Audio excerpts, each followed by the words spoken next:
एक एक घंटे बाद पक्का फोन बंद हो। फूल लाओ मालिनिया सजा डालो, फूल लाओ मालिनिया सजा डालो, फूल लाओ मालिनिया सजा डालो, सजा डालो, फूल लाओ मालिनिया सजा डालो, फूल लाओ मालिनिया सजा डालो, फूल लाओ मालिनिया घर से बाहर भैली सासू सुहागिन, घर से बाहर भैली सासू सुहागिन, मतवा के टीका लुटाई डालो, अरे मतवा के टीका लुटाई डालो, फूल लागो मालिनिया सजा डालो, फूल लागो मालिनिया सजा डालो, फूल लागो मालिनिया घर से बाहर भैली भाभी सुहागिन, घर से बाहर भैली भाभी सुहागिन, भाभी सुहागिन हो भाभी सुहागिन, भाभी सुहागिन हो भाभी सुहागिन, गाल के हरवा लुटाए डाले, अरे गाल के हरवा लुटाए डाले, फूल लागो मालिनिया सजा डालो, फूल लागो मालिनिया सजा डालो, फूल लागो मालिनिया सजा डालो, फूल लागो मालिनिया घर से बाहर भैली नगदी सुहागिन, घर से बाहर भैली नगदी सुहागिन, नगदी सुहागिन हो नगदी सुहागिन, नगदी सुहागिन हो नगदी सुहागिन, हाथों के कंगना लुटाए डालो,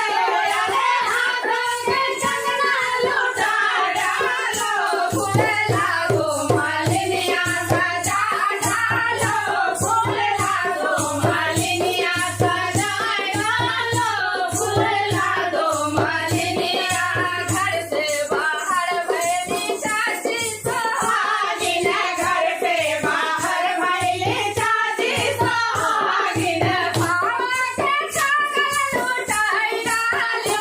अरे भावा के छागल लुटाई डालो, फूल लागो मालिनिया सजा डालो,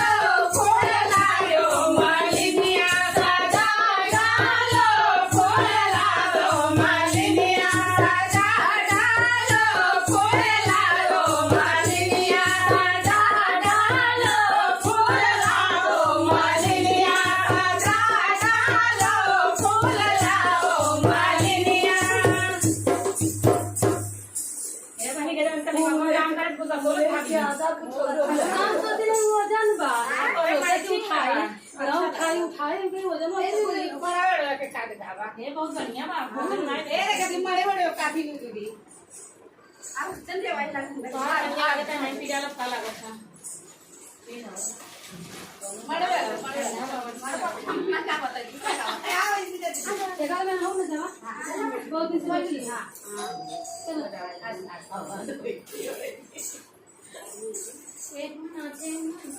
एक मिनट भी ना बैटरी उनका डाउन बा लिपस्टिक के बिना लगा उनके इन्होंने लिपस्टिक का नाचे है नहीं निकाला था जा रे आ गया हम बैठे थे हम बजे तक देखे और बजा का हां आज से आज आगे आज घर में जाने ए अब जाओ घर में मेहमान आए हैं के घर अरे ओ रूम पे चल अच्छा ए अंशी आज से बोलो कुछ आए हम लाए वो ये में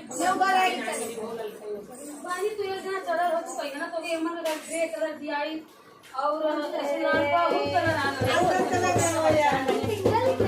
ए कुछ खा के अभी नहीं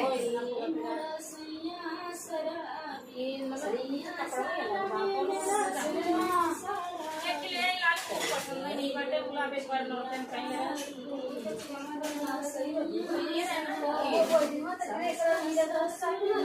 तो मैं ये कपड़ा बना जा रहा था कपड़ा अब आओ तो तू लेते विनंती पासवर्ड ए देखा आओ तू अरे